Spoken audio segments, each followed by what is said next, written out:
Garbė Jėzus ir karalius. Tai čia tokia trumpa tema yra įdomi.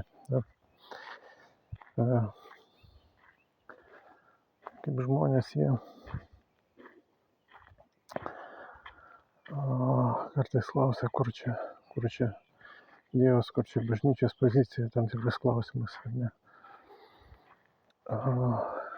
Visų pirma, bažnyčia jinai yra druska ir visa šitoje žemėje turi būti.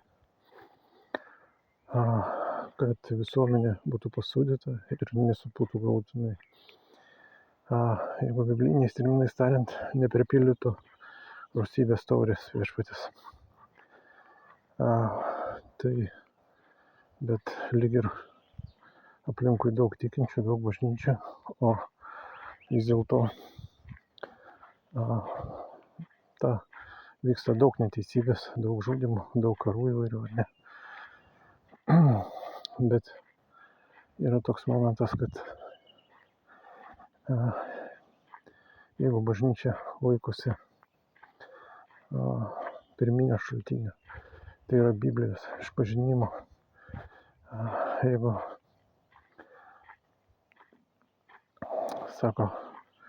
jūs šlovinsite mane tiesoje ir dvasioje, ne kažkokia ypatinga vieta, ne kažkur, bet tiesoje ir dvasioje. Taip. Ir kodėlgi taip aplinkui daug visokių bėdų ir ką čia dabar daryti, ar ne? Ninevijos pavyzdys rodo, kad Ninevijoje buvo aplamai miestelis,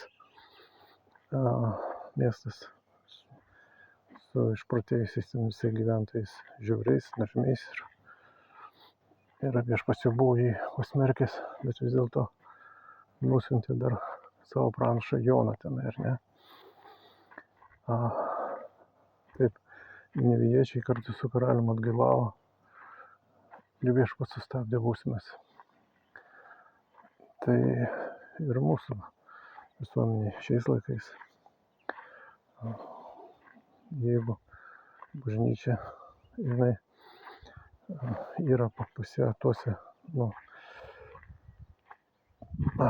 punktuose, kaip bažnyčios, kaip tikėjimo išpažinimo ar ne, atgaila, nuodėmės išpažinimas, mąstymo pakeitimas, tai viešpats nutolina per tas bausmes ir visuomenė dar nėra ten tų visokių,